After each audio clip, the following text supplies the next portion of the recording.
Now, numerous countries are experiencing high food price inflation at the retail level, reflecting lingering supply disruptions due to COVID-19, social distancing measures, and lockdowns. Since rising food prices have a greater impact on people in low to middle income countries, high income countries are also caught up in the pandemic, but now have individuals who do food businesses fared, or how have they fared amidst the pandemic and various lockdowns?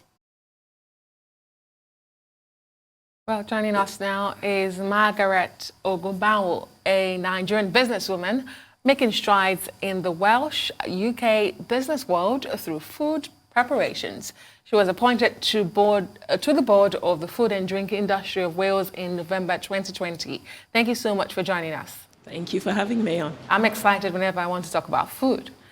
Well, let's begin by looking at the impact of the pandemic on food. We know it has brought social and economic crisis for a lot of countries, but how has it impacted on food and nutrition? It's been a real problem. Well, I don't know. Maybe it's been a good thing for food and nutrition because more people have stayed at home and therefore eaten better. But it has impacted on food in terms of the food industry in a negative way because a lot of hospitality businesses have had to shut down, at least in the UK, they've had to shut down and stay shut down. But I would say that there's been a lot of home cooking, there's been a lot of a resurgence of home cooking, which can't be a bad thing if you ask me. Well, is that what you mean by eating better? People are now staying home and cooking. I was wondering, is that what you mean? Yeah, because people are more at home, they're able to cook fresher foods as opposed to fast foods and eating out and ordering food in because it's not as easy as it used to be. Now going out to eat is very much a treat. People are cooking.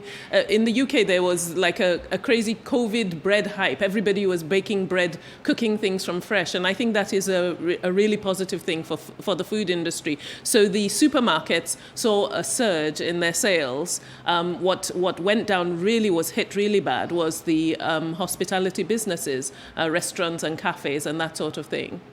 Okay, so tell us more about the Melting Pot Cookbook. I would take it that that's your reaction to both the pandemic and climate change. What does it say about you, the author? Does it say maybe you're a global citizen, someone who likes food, or who sees food as an answer to the climate challenges we have? I'm certainly a foodie, but what drove the Melting Pot, there you go. What drove the Melting Pot Cookbook was more to do with Black Lives Matter and minority ethnic communities. It was to do with racism. There's a lot of racism and people don't understand minority races. And so one of my things when I approach the Welsh government is let's understand each other. And one of the best ways to understand each other is through food. So they threw it back at me, said, come up with a proposal. And the proposal was that we got a whole number of different contributors to contribute from the ethnic community, to contribute to the Melting Pot Cookbook. But I'm a foodie. I produce loads of food products, African food products. So, of course, those had to feature in the cookbook quite a bit. All right. When you say you're a foodie, that's quite interesting. At what point did you realize that you have an anointing, so to speak, in this area of food? Did you ask the question, when did I realize I had an anointing? Yes, the charisma for that, yeah.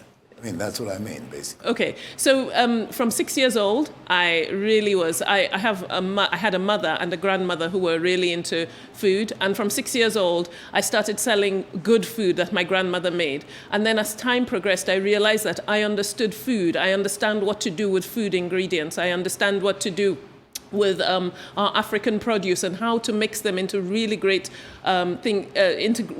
products. So I guess that as time was going on and I was dealing with people, and I thought this was what everybody does, but I came to realize that no, what I had was a gift. So I take it right back to 6 years old, and I look to my grandmother and my mother as the ones who helped inspire that gift.